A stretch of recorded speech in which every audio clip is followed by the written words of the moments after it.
ወንድ ልጅ ብዙ የታዘዘው ነገር አለ ሴቶች ግን እነዚህ አራቱን ነገር ካሟሉ የጀነትን ድርሻ የሚያገኙበት ሐዲስ ነው አቡ ዳውድ በዘገበው ሐዲስ ነብያችን ሰለላሁ ዐለይሂ ወሰለም ምን አሉ من ሰለት خمسة አሉ አምስት ወቅት ሰላት የሰገደች ወሳመት شهرها ረመዳንን የጾመች وعطات زوجها ባሏን የታዘዘች يقال لها ለሷ ይባልላታል ادخلي ግቢ جنة ግቢ ይሏታል من اي باب شئت በፈለግሽው በር የጀነት በሮች ስንት ናቸው 8 ናቸው በፈለግሽው ግቢ ይሏታል አንድ ወንድሜን ሐዲስ ሰማና በሆነ አጋጣሚ ከመስጊድ አዳምጣ ስንወጣ والله ባለቤቴ የጀነት ናት አለ ምን ማለት ተራጠርማ ምን ነው ስለው والله መስክሬላታለሁ አለ እናቴ ናት እሷ አለ በቃ መስክሬላታለሁ አለ ቀድማይ ሞታለች ቀድሜ በሞት ኖር አላቀም አለ አሁን ግን ቀድማይ ሞታለች والله መስክሬላታለሁ አለ እናት ሳትበላ አትወጣም ልብስኔ ሸሚዝ ለብሰ አትወጣም የእናት ጉዳይ ነው ትለኛለች አለ አሁን ብዙም ጊዜ የዚህ አይነት መልካም ነገሮች ሲወራ በዚህ ዘመን ፉገራ ይመስላል አይደል ታዲያ እንዴት ነው ሴቶቹ ጀነት የሚገቡት የባሏ ጉዳይ ካል አንዳንድ ትንሽ ወጣ ያሉ ሴቶች አይጠፉም ሁሉም ግን አይደለም እኔ በቃ ላበላ ነው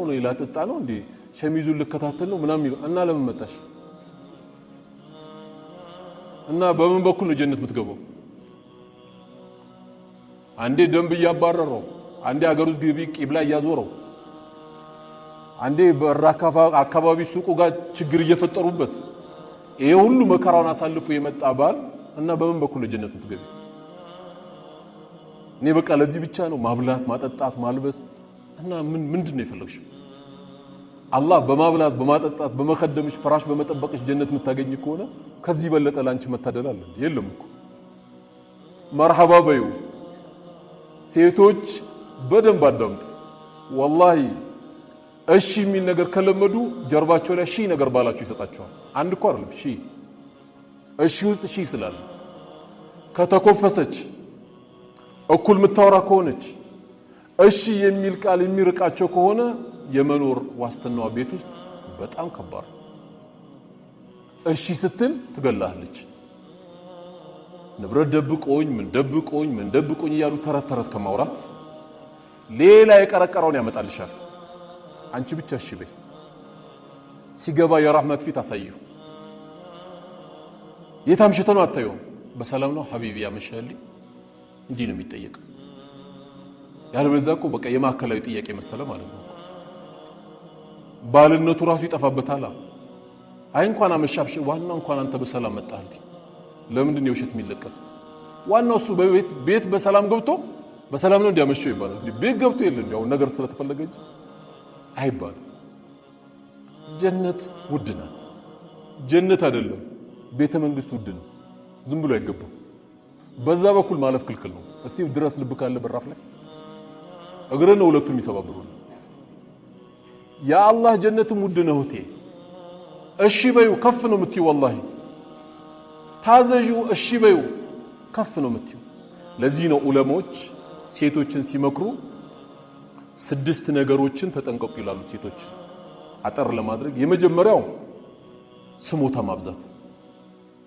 ስሞታ እንዳታበጂ ብዙ ሰዎች ስሞታ ስታበጂላቸው ምን ይላሉ መጨረሻ በቃ ፍቺ ጠይቅ ይላሉ የሚያገባት አይመስልም አንድ ሰው አያትም መጨረሻ አስጨርሷት ያፋቷታል በቃ አንድ 4 ሚሊዮን ብር ይደርስሻል ይላታል 4 ሚሊዮን ብር ባል መሆን አይችልም የሴት ልጅን አይብ የሚሰጥረው ጠቅላይ ሚኒስቴር ስለሆነች አይደለም ሴት ልጅ አይቧን የሚሸፍነው ባል ነው ባል ምንም ጥርጥር የለውም አንተ ቶሎ አኩርፋ ልጅ ከመጣች አፉ በላት ብለ ሄደው ይዛት ሂድ እኔ የኛ ዘር እንዴት ይደፈራል አትበል ምንም ባንተ ዘር ጀነት አትገባ የልጅን አይብ የሚሸፍነው እሱ ነው ይዘላት ሂድ ችግር ካለ አብሽር እኔ እናንተ እናወራለን ሂጂ አንድ ቀን እንዳታሳድራት ሞኝ እንዳትሆን እንዴት እንዲያለች አትበል ያም ልጅ ነው የተቀያየማት ያንተ ልጅ ነው ሰጣህታል አታዳምጣት አልተጎዳችም ሐቅ የላትም ግን ይያልኩ አይደለም ግን ትዳሩን ቀለል አናርገው ስለማታገባት እንግዲህ በኢትዮጵያ ኑራውን ከባድ ነው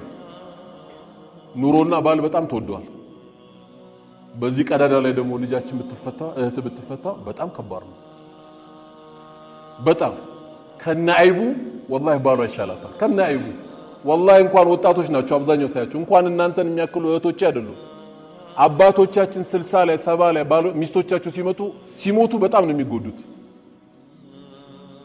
አንተ አይብ ከምሸፈን ሚስታቸውን ነው የሚፈልጉት። በቃ አላህ ኑር አድርጓታል። የቤት ኑር ናት። ስለዚህ ስሞታ አታብዢ። ሁለተኛ አንዳንድ ያው ሴቶች የሚሉት አለ እኔ እኮ ላንተ ምገባ አይደለሁም አይባልም እንዴ እና ሳታዩን እንዲያገባሽው እኔ ላንተ ምገባ አይደለሁም ማንሽ አንቺ አይባልም። እንደዚህ የልጆችሽ አባት እንዲህ ይባላል። በቃ የፈለገው ወንድ ደግሞ ችግር የለም አንቺ ጥሩ ሁኚ እንጂ ጀነት ውስጥ ኑር ላይ ስለምትሆኚ አላህ ያዘጋጃቸው ወንዶች አሉ። እዛ ታገቢያለሽ። ዱንያ ላይ ሁሉም አይሟላም። ስለዚህ ለባል ከማትሉት ነገር አንዱ እህቶቼ እኔ ላንተ ምገባ ሰው አልነበርኩም እንደው አላህ ጥሎኝ እንጂ እዚህ የመጣሁት አይደለም። ዝም በይ አይተሽው ተነጋግረሽ ነው የመጣሽው እንዲህ አይባልም። ሶስተኛ ዑለሞቹ ሴቶቹ እንዳያነሱት የሚፈልጉት ምንድነው ያየችው ነገር ሁሉ መጠየቅ። ይሄም ይምጣ ይሄም ግዛ አይደል። ቤትሽን ጠብቂ። አንቺ እንደው መጨቅጨቅ ያለብሽ ከሩቅም ይሁን ከቅርብ ምቀኛ ቤትሽን የምትጠብቂው በሰደቃ ነው። ቤትሽ የሰደቃ ቤት ይሁን። ሰደቃ ያለበት ቤት ከሩቅም ከቅርብም የሚመጣ ሐሲድ ካለ ሰላሙ ይቀጥላል የቤቱ። ሾው ከምናሳይ በሰደቃ ነው የቤቱ አይብ የሚሸፈን። ሁሌ እየቆለፍን ብቻ ምንገባ እየከፈትን ብቻ ምንወጣ ከሆነ ይሄ ቤቱ አይጠበቅም። የምትይዟት አሮጊት ካለች የተሰበሩ ልቦች እየጠገናችሁ ካላችሁ ልጃችሁንም ሀብታችሁንም ትዳራችሁንም አላህ Subhanahu Wa Ta'ala የሚጠብቀው በዚህ ነው።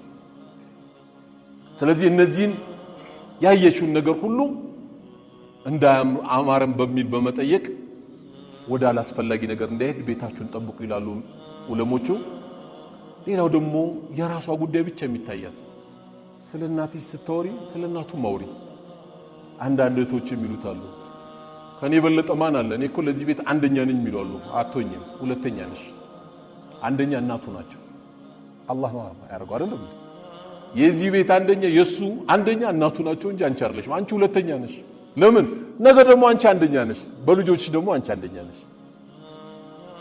እኔ ነኝ የምቀድመው ብላ ስለናቷ ስለአባቷ እየተጨነቀች ስለናቱ ስለአባቱ ማትጨነቅ ከሆነ እህቴ ተሳስታለች። የሱ እናትም ያንቺ እናት ናቸው። የሱ አባትም ሄደሽ ተሰሚያቸው የለ እንዴ ሐጂ ነብይ እኮ አይደለም ተዘይሪያቸው የለም አባትሽ ስለሆነ ከኔ የበለጠ አንደኛ እዚህ ቤት ማንም የለም እንዳትዪ። አንቺ ሁለተኛ ነሽ። አንደኛ የምትሆኚው እናትና አባቱ ከሞቱ ወይም አንቺ ደግሞ ነገ ልጆችሽን ሰደሪ ነው። አላህ ያልሰጠሽን ካልተሰጠኝ አትበይ። ይሄንን በጣም ጥንቃቄ ያስፈልጋል። አምስተኛ ዑለሞች ሴቶቹ ከመጠንቀቅ ካለባቸው ነገሮች ምላሳቸው ማርዘም የለባቸው። ምላስ ማርዘም ምንድነው? እዛ ጋር ማስቀመጥ ማለት ነው። በዛም በዚህም ነገር ነው ያዝበቅ። አልহামዱሊላህ የሚባል ነገር አለማሰማት፣ ምላስን ዝም ብሎ ማብዛት ቤታችንን ከሚያበላሹት ነገር ነው። አንዳንዴ ያው ሙእሚን ይባላል ምላሱ ያለው ጀርባው ላይ ይባላል ወይም ከኋላ ነው ይባላል። ምን ማለት ነው? አስቦ ስለሚናገር ምላስ እዚህ ጋር እንደተቀመጠው ዝም ብለ መዘረጋ ከሆነ በጣም ሰው ተሰብርና እንዴት ትመልሷል? ወጥቷላ። ሙእሚን ግን ከኋላ ነው ምላሱ ከተባለ ያስብና ይናገራል። ድንገት ሰው ጎዳ ይሆን በዚህ ንግግሬ ይሄን ቤት አበላሽው ይሆን ብሎ በጣም ይጨነቃል። ስለዚህ እህቶች መጠንቀቅ ካለባቸው ምላሳቸው በጣም አድርገው ጥቡቅ ሊሆን ይገባቸው። በቃ በአላህና በመጨረሻ ቀን ያመነ فليقل خيرا أو ليصمت ወይ መልካም ንግግር ይናገር ወይም ዝም ይበል አሉ። በጣም የሚያጅቡ አሉ። ቤታቸው ገብተህ በልተህ ያልጠገብክ የሚመስላቸው ደግሞ አስገራሚ ዱንያ ላይ ያሉ እንደዚህ አይነት ሴቶች የምትላቸው والله ብዙ አሉ። የባሏ እናት ሲመጡ እዚህ ላይ የምታስቀምጣቸዋለች። ያው ዛሬ በጣም አስቸጋሪ ነው። አላህ ግን ያዘንላቸው አሁንም አሉ። ለዚህ ለቆሸሸሽ ዱንያ እናቱ ስለመጡ ወይም አባቱ ስለመጡ በቃላት የምትሰብራቸው ከሆነ እንዴት ይቆያል ይተዳል? ሰው እናቱን ያኮርፋል። ይሄን የመሰለ ልጅ የሰጠችሽ እናት ነው የምታኮርፋት? ይሄን የመሰለ አባት ነው የምታኮርፊው? ይሄን የመሰለ ልጅ የሰጠሽ እኮ አባት ነው። ከሱ ጀርባ የተገኘ ልጅ ነው ልጅ። በእነዚህ ላይ በተለይ ጥንቃቄ ያስፈልጋል። አባት ለምንድን ነው የማይመጡት? የታረደው በግ እነሱ ካልቀመሱ ማን ያልቀምስ? ወላሂ ለነሱማ ጥሩ ካልሆንክ ለኔ ጥሩ አትሆን ብለሽ ስትይ የበለጠ እዚህ ላይ ያረግሻል። ቼቼ ነው የሚያረግሽ። ወላሂ ካንቺ የበለጠ ከፍ ያለ ሰው ማንም የለም።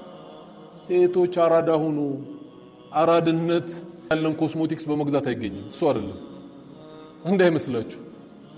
አራዳ መሆን ያለባችሁ ባሎቻችሁ በምላስ። ወንድ ልጅ ወላሂ ጅል ነው፣ ሞኝ አትሁኑ። ወንድ ልጅ በፍቅር ማሸነፍ ከቻላችሁ ታንበረክኩታላችሁ። ተንበርከኩት፣ ወላሂ ይንበረከካል። በልህ ከመጣችሁበት፣ በቲቪት ከመጣችሁበት ቤታችሁን ታበላሻላችሁ። ያው ዛሬ እዚህ ጋር ያላችሁ ሁሉ ልጆቻችሁም ይሄን ነው መምከር ያለባችሁ። ለምንድን ነው የማይገዛው ባል? እሷ በፍቅር ከመጣች ወላሂ ምንም ይገዛላታል። ምንም እየገዙ ያሉ ወንድሞች አሉ። ለምን? ቤታቸው በሚስታቸው ሰላም ስላገኙ። ስድስተኛው ስጦታ ሰጣ የምትመጻደቅ ደሞ አለች። አላህ ከእንደዚህ አይነት ሴቶችም አላህ ይጠብቃል።